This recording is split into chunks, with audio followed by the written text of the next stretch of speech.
Hey guys, welcome back to my channel. तो आज मैं टाइम वैल्यू ऑफ मनी का एक्सरसाइज 4 भी कंटिन्यू करूंगा और सम नंबर 8 से स्टार्ट करेंगे आज। तो वीडियो स्टार्ट करने से पहले सभी लोग मेरे चैनल को सब्सक्राइब कर देना और साइड में एक छोटा सा बेल आइकन है वो भी दबा देना ताकि मेरे नए वीडियोज़ के नोटिफिकेशंस आपको मिलते रहे। तो चलिए स्टार्ट करते हैं सम नंबर 8 से।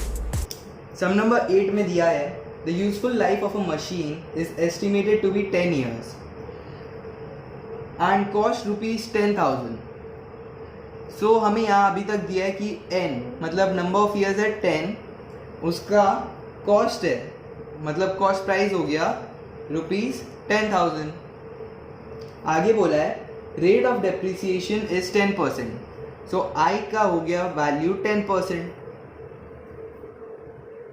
फिर बोला the scrap value at the end of its life, तो हमें स्क्रैप वैल्यू बेसिकली निकालना है। ये हो गया आपका 0.1। स्क्रैप वैल्यू का फॉर्मूला आप सभी को पता होगा, is equal to cost price 1 minus i to the power n। अब कॉस्ट प्राइस है 10,000, 1 माइनस 0.1 टू द पावर 10, तो ये हो जाएगा 10,000, 0.9 टू द पावर 10। अब आप लोग को पता ही है कैलकुलेटर में कैसे करना है। 0.9 लिखेंगे, इनटू का साइन दबाएंगे और 9 times equal to 1 2 3 4 5 6 7 8 9। So 9 times दबाने के बाद 0.9 टू द पावर 10 का वैल्यू आता है 0.34867844। सो अब इसको मैं मल्टीप्लाई कर देता हूँ 10,000 से। सो ये हो जाएगा 3486.7844। तो मैं 0.78 भी लिख सकता हूँ। सो 0.9 का वैल्यू क्या आया था आप लोग को निकालना आ ही गया। उसके बाद उसको मैंने मल्टीप्लाई किया 10,000 से। सो आपका वैल्यू आएगा 3486.7844। और अगर आप लोग को 0.9 का वैल्यू चाहिए तो मैं यहाँ लिख देता हूँ अलग से 0.34867844। ये 0.9 का वैल्यू आया था to the power 10। So scrap value हो गया आपका 3486.7844। और क्वेश्चन 8 का आंसर है ऑप्शन ए, दैट इज 3486.78। सो ये हमारा आंसर हो गया क्वेश्चन 8 का। चलते क्वेश्चन 9 में। क्वेश्चन 9 में दिया है the effective rate of interest corresponding to a nominal rate of 7% per annum convertible quarterly is। अब ये क्वार्टरली का केस आ गया है। सो आपको बता देता हूँ, नॉमिनल रेट दिया है 7%। अब क्वार्टरली बोला तो मैं क्या बोला था आपको, जब भी क्वार्टरली बोले तो जो इंटरेस्ट है वो डिवाइड हो जाएगा 4 से, और ये 100 से भी होगा तो इंटू 100 कर देता हूँ। तो 7 divided by 400 is equal to 0.0175। So nominal rate तो ये आ गया। अब n क्या लेंगे, n हो जाएगा 1 into 4, that is equal to 4। So हमारा n हो गया 4, i हो गया 0.0175। अब इफेक्टिव रेट का फॉर्मूला क्या है, इफेक्टिव रेट का फॉर्मूला है 1 plus i to the power n minus 1। So अब इसको सॉल्व करते हैं। 1 प्लस आई मतलब 1 plus 0.0175 to the power 4 minus 1। तो ये हो गया 1.0175 to the power 4 minus 1। So 1.0175 into 3 times equal to, और माइनस कर दूंगा मैं 1 माइनस 1। सो आपका ये वैल्यू आएगा इफेक्टिव रेट का 0.071859। अब मैंने आपको बोला था इफेक्टिव रेट को हर समय परसेंटेज में कन्वर्ट करना होता है। सो इसको परसेंटेज में कन्वर्ट करेंगे तो आएगा वैल्यू 7.18%। और आपका क्वेश्चन 9 का आंसर हो गया ऑप्शन डी। एक चीज हर समय याद रखिएगा, जब भी आप इफेक्टिव रेट कर रहे हो, इफेक्टिव रेट में जो भी वैल्यू आए उसको आपको परसेंटेज में कन्वर्ट करना है। चलते क्वेश्चन नंबर 10 पे। क्वेश्चन नंबर 10 में दिया the compound interest on ₹16,000 for 1.5 years at 10% per annum payable half yearly is मतलब आपको यहाँ प्रिंसिपल दिया है ₹16,000, इंटरेस्ट रेट दिया है 10%। अब यहाँ देखिए बोला है हाफ ईयरली, सो क्या होगा 10% तो हो गया 0.1 डिवाइडेड बाय 2, हाफ ईयरली बोला इसलिए 0.1 डिवाइडेड बाय 2 करूंगा तो 0.05 आएगा। तो आई हो गया 0.05। एन क्या होगा, एन क्या दिया है 1.5 ईयर्स, इसको मैं लिख सकता हूँ 3/2। सो अब एन में हम मल्टीप्लाई करते हैं, सो 2 मल्टीप्लाई किया तो 3 बचा, एन 3 है।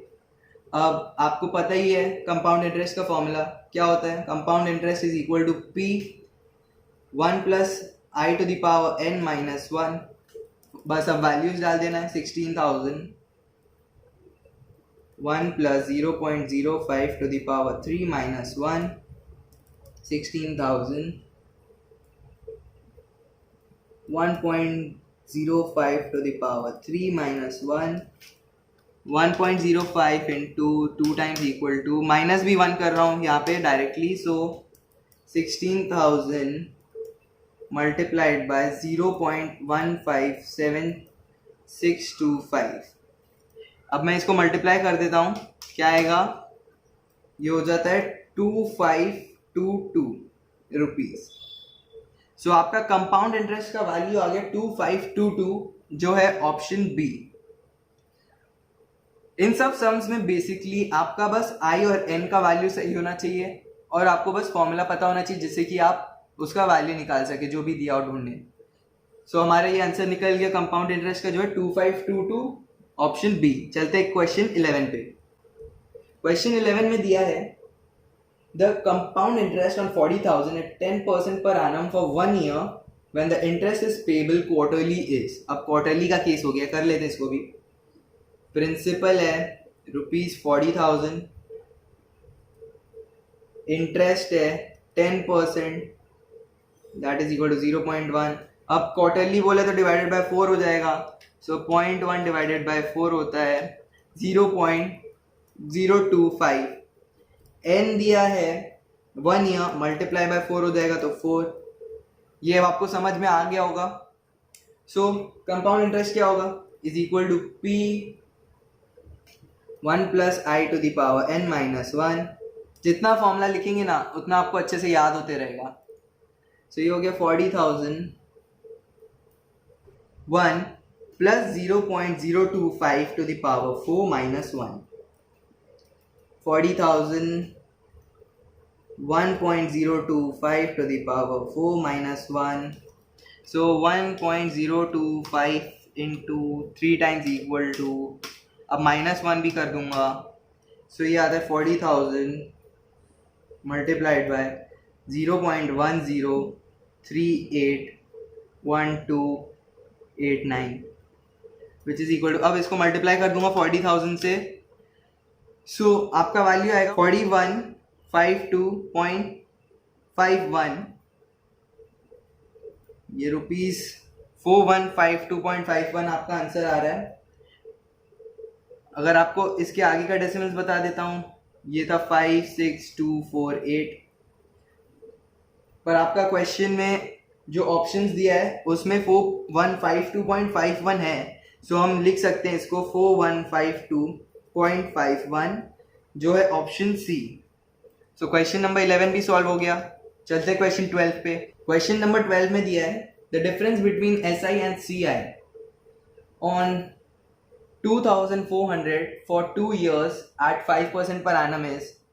सीधे सीधे मतलब है आपको इसमें डिफरेंस निकालना है सिंपल इंटरेस्ट का और कंपाउंड इंटरेस्ट का। इसमें प्रिंसिपल दिया है आपको ₹2,400, एन दिया है 2 years और इंटरेस्ट दिया है 5%। इसको मैं लिख दूंगा 0.05। सो सिंपल इंटरेस्ट का फॉर्मूला क्या था, PRT/100, P है 2400, R है 5 into 2 whole divided by 100। So 24 into 2 into 5 करने से हमारा सिंपल इंटरेस्ट का वैल्यू आ रहा है ₹240।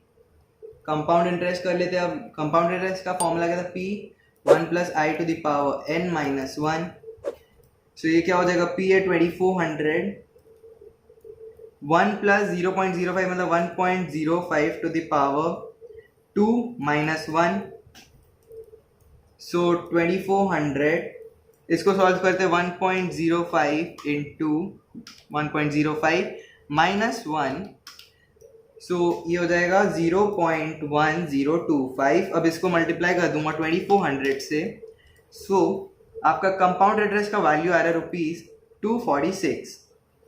देयरफॉर हमें क्या बोला है, डिफरेंस निकालने compound interest and simple interest का। So difference between this is equal to ₹246 minus ₹240, that is equal to ₹6। So ₹6 है इसका डिफरेंस। सो क्वेश्चन 12 का आंसर हो गया ऑप्शन डी, ₹6। चलते क्वेश्चन नंबर 13 पे। क्वेश्चन 13 में दिया था annual birth and death rates पर 1000 are 39.4 and 19.4 respectively. The number of years in which the population will be doubled, assuming there is no immigration or emigration is. So ये population से related सम है। Population की सम में आई का हो गया value increase in population के लिए। सो आई निकालने के लिए हम करेंगे annual birth minus death rate. Annual birth rate है 39.4 माइनस डेथ रेट है 19.4, दैट इज इक्वल टू 20। सो 20 निकला है और यहाँ लिखा है रेट्स पर 1000।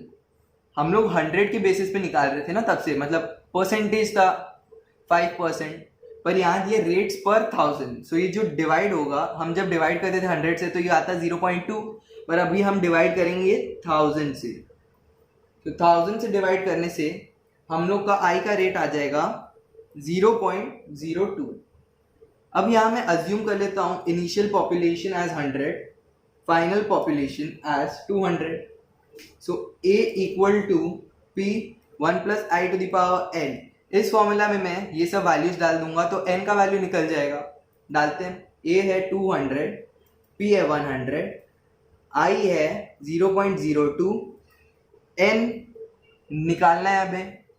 सो ये हो गया 0 cancel, 2 is equal to 1.02 to the power n।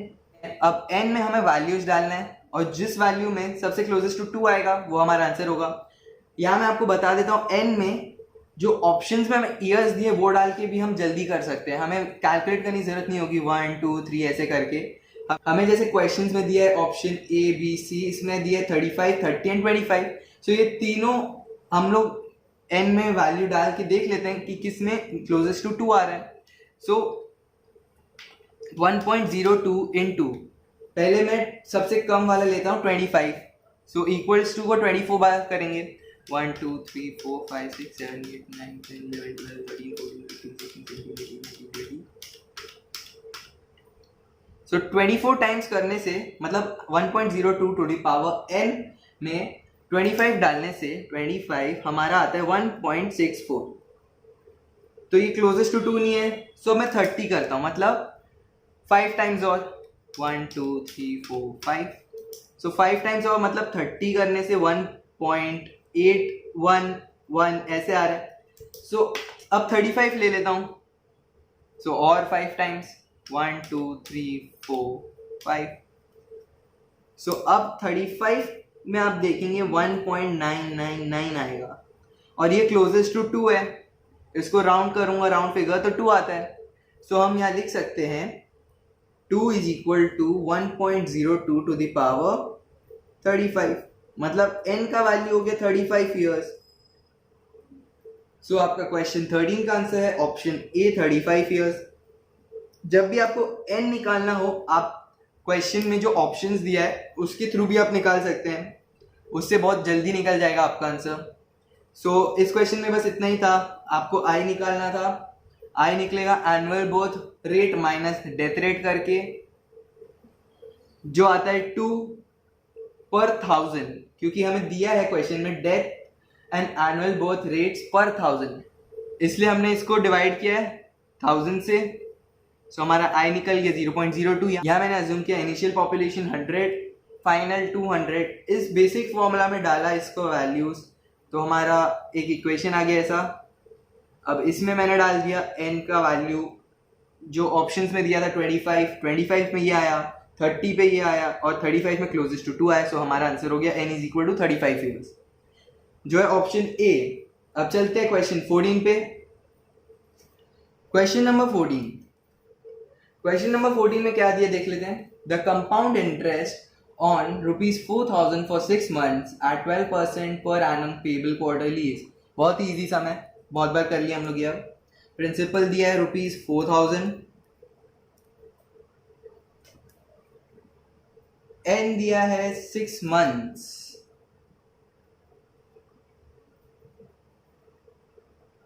आई दिया है 12%। अब हमें क्वार्टरली करने बोला है, सो 12% को पहले मैं डिवाइड कर देता हूँ 100 से, तो ये आता है 0.12। अब डिवाइड करूँगा 4 से, सो ये आएगा 0.03। अब 6 months दिया, इसको मैं पहले ईयर में कन्वर्ट करता हूँ, तो 6/12 हो गया, ये ईयर में हो गया। अब 6/12 इंटू 4 करेंगे क्योंकि क्वार्टरली बोला है, सो ये हो जाता है 2। अब हम कंपाउंड इंटरेस्ट निकाल लेते हैं। यहाँ जब भी ईयर का बात हो ना, तो आपको मंथ्स को हर समय ईयर में कन्वर्ट करना होगा। सो कंपाउंड इंटरेस्ट का फॉर्मूला क्या था, P1 + I to the power n-1। अब वैल्यूज डालना है बस, ये आंसर भी आ जाएगा 4,000 1 + 0.03 to the power 2 - 1 4,000 1.03 to the power 2 - 1 4,000 multiplied by 1.03 into equals to -1 भी कर देते हैं। सो ये आएगा 0.0609 मल्टीप्लाई करूँगा मैं 4,000 से, सो ये आता है 243.60। सो हमारा कंपाउंड इंटरेस्ट आ गया 243.60, जो है ऑप्शन ए। सो हमारा क्वेश्चन 14 भी खत्म होता है अब। सो गाइस इस वीडियो में बस इतना ही। मैंने एक्सरसाइज 4 भी खत्म कर दिया, टाइम वैल्यू ऑफ मनी के चैप्टर का। एक्सरसाइज 4B में बेसिकली हमने करा compound interest and effective rates of interest के सम्स को। सो अब नेक्स्ट वीडियो में मैं एन्युटी के सम्स स्टार्ट करूंगा।